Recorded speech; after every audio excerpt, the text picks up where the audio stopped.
Hello summoners, welcome back to the channel, and in this video we're going to do another tier list update. And there are a lot of tier lists on YouTube, so why you should listen to this video? Well, because according to Pedro here, it is probably the best tier list ever. And while like this is everything, all tier lists, there are bias and you should ideally rank up characters that you like, but if you are confused then you can use this as your rough guide, and all of this is just my opinion. So if you also if you disagree with any of the placement, you can comment in the description. You can't comment in the description, you can comment in the comment section and we can have a discussion over there. I do reply to all my comments. And yeah, so I have made a lot of changes this time. We only have one new character, which is Jubilee, who is in the squires category. But let me first talk about the tier list format in general, because this is only my third one, so I guess a lot of new people would be here. So if you are new, click that subscribe button. But anyways, coming back to the format, so I have one separate column for legendary, and this is kind of the main thing of my tier list, the thing that differentiates it from all the other tier lists available on YouTube or elsewhere. And I really do believe that Quake and Ghost are a tier above every other character in the game. The reason? Well, they both can completely bypass a lot of nodes, a lot of characters' ability, like defenders' abilities and block damage, which is a pretty big thing, especially before the Axe 6 nerf. But like with Quake, so I recently got her. I'm definitely not the best Quake player, but if you watch the Summoner Showdown, there is some amazing Quake gameplay there from Anger Danger and other players as well. So he just quaked some really tough Quake matchups. But basically you use your heavy attack in the corner. There are two styles, quick and big, quick and shake. One involves parrying and heavy, one involves dexing and heavy. Now there is another one, like you just do heavy I guess, but that is even harder. But she is an extremely hard character to understand, and it does require a lot of she's not a hard character to understand, she is a hard character to get good with, and both Quake and Ghost does require a lot of practice. But yeah, if you are great with her, then you're basically good for 98% of the game.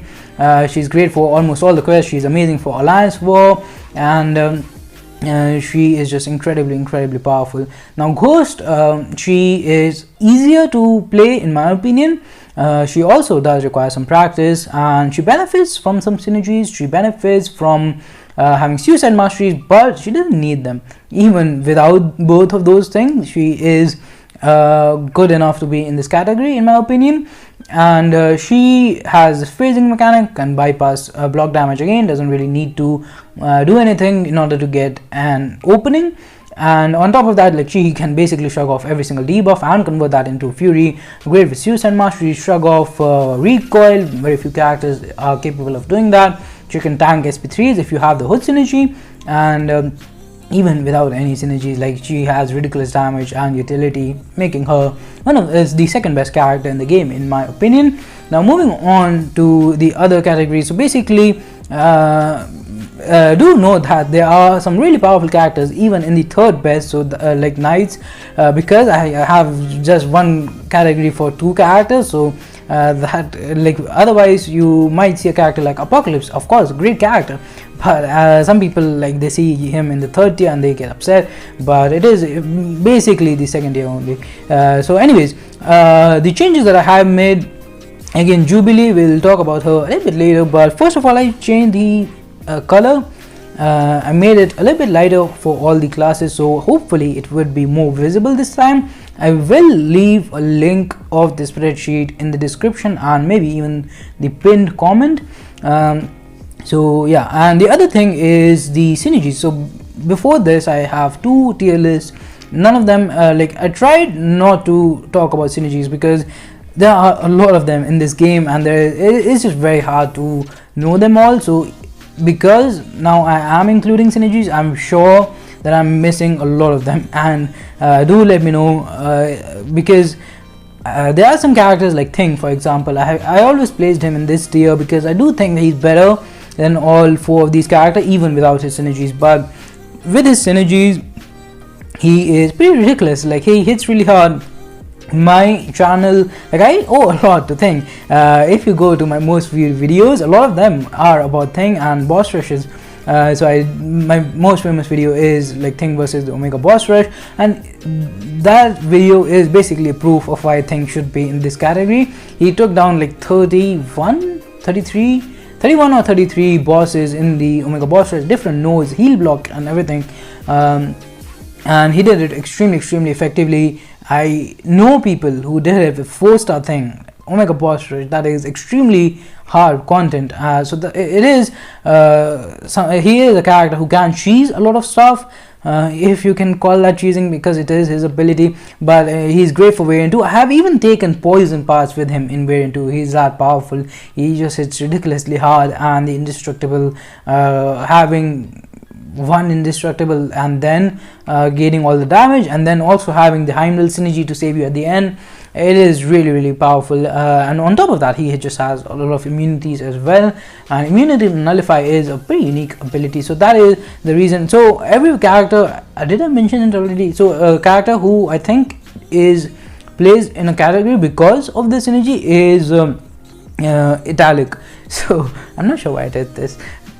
I'm not even sure if you can see my hands, but anyways, so Cable is another one. Cable, I think in the last one was in buff please or below average, but Cable without having Apocalypse in the team sucks. But if you have Apocalypse synergy, he doesn't even need to be Horseman. You just need to have Apocalypse and Cable in the same team, and you can make someone else Horseman. So that is something that people, I guess, forget. I didn't know about this till recently, but Cable, his damage output is ridiculous. Like, he is a viable Abyss option. I have tested him out in Abyss, and he works really well. He's great in Labyrinth. He's great for all questing and every scenario. Like, he just melts opponents. So, and he has some utility with regeneration power gain, not the most reliable, but if you are using him in longer content like Labyrinth or Abyss, then because the fights are long and you fill a lot of power meters, you will eventually get some regeneration and power gain, which will help you like recover the block damage or some small mistakes, I guess. So that is why Cable is in this category.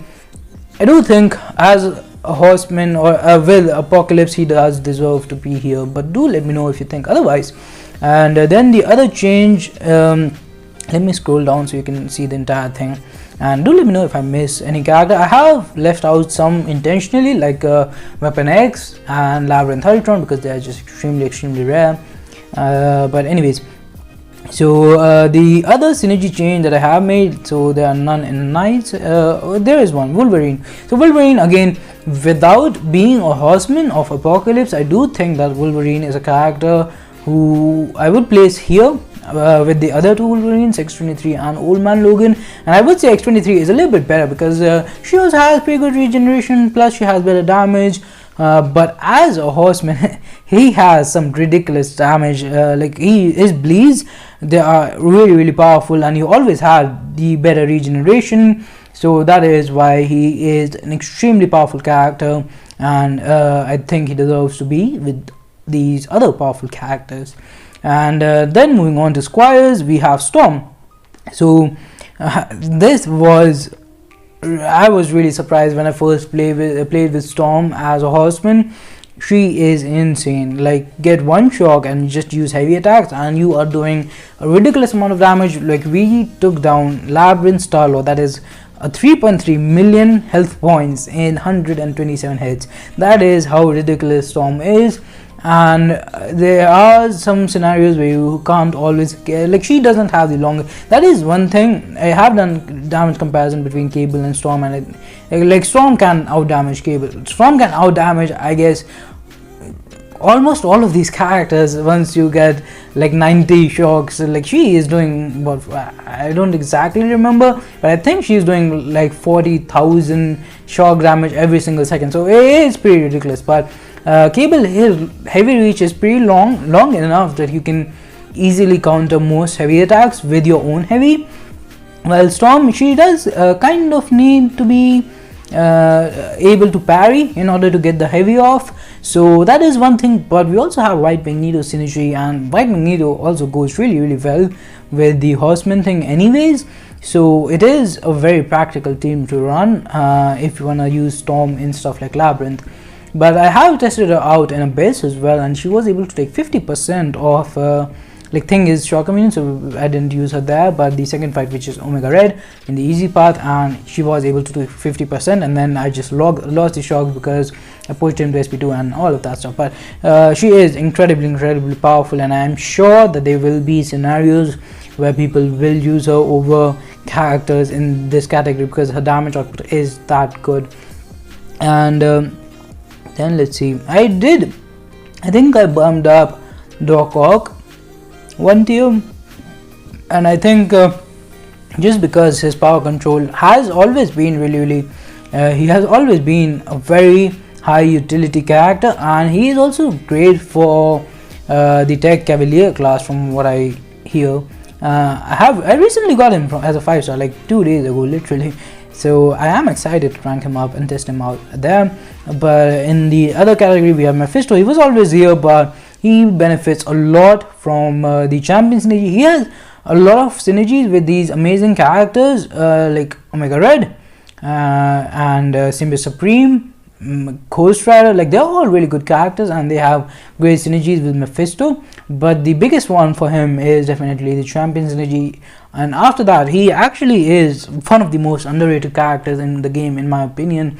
He has ridiculous damage output. Like if you have 6 persistent charges with him, then he can out damage the likes of Dr. Doom in a Realm of Legend fight. I have done that damage comparison video. It is pretty insane, and his aura damage is just pretty ridiculous at that point, so like with full synergies. But of course overall, like he's nowhere near to like a character like Dr. Doom. I think if anyone comes close, some people want me to add more characters here. I won't do it, but if anyone comes close, it's probably Dr. Doom and Corvus Glaive. If you're talking about 6-star rank 3s, I don't think 565 Corvus Glaive is that good, but a rank 3 6-star Corvus is a completely different story because he scales up really well. But anyways, coming back to so some interesting, like I do believe a lot of this will change next month because we are getting 4 buffs. Tarax, Mole Man, Kingpin. I have a lot. I really hope one of them is really good, and there is a good chance because I have placed them all in average category, and I do think that they are decent characters. They're not the worst even in their class, so hopefully after their buff they are good enough to rank 3, and I have them both as 6 stars, and I have a skill 1 to 2 gem. I have a skill T5cc that I got from Abyss, so most likely one of them will be my first rank 3 6-star ever, and like one of them would make me Thronebreaker. So that is kind of cool, and is not really related to this tier list video, but I said it anyways. So Sentry, I guess he also has a champion synergy, which makes him a little bit harder. So do again let me know if any of these characters. I think I will be upgrading Psylocke at least 1 tier, because as a horseman she is pretty cool. So yeah, again from there's just so many synergies that it is basically impossible for anyone to know about all of them. So if you have one of these characters, use them regularly with some synergies, and again comment section please. And I missed Korg. I did a video pretty recently. Korg, I think Mojo synergy is the most important one, but he also has some other ones that he greatly benefits from, and he can hit ridiculously hard, like 20,000 plus medium from a 565 character. Really powerful armor breaks. You can shrug off suicide masteries. He always was a great defender. So overall I do think he's above, like he might even need a bump, to be honest, with the synergy. He is very good, and if you don't believe me, check out that video. And I think that is pretty much it for all the changes that we made. Below average buff please, I think in my opinion below average characters they could use a tune up. Even average characters they could use the smaller buff, and buff please these characters they just need a full complete rework. So that is my tier list. Do let me know if you agree with this like Pedro. or if you disagree, and if you do disagree, then what changes I could make to make you agree. So that is pretty much it. If you are new to the channel, subscribe, and we have a new character coming who would most likely be in either of these categories. Strife, I think he will be better than Jubilee. I didn't talk about Jubilee. Wait a second, don't go away. Jubilee, I think KD1 had a video of on her when her abilities were leaked, and just the thumbnail said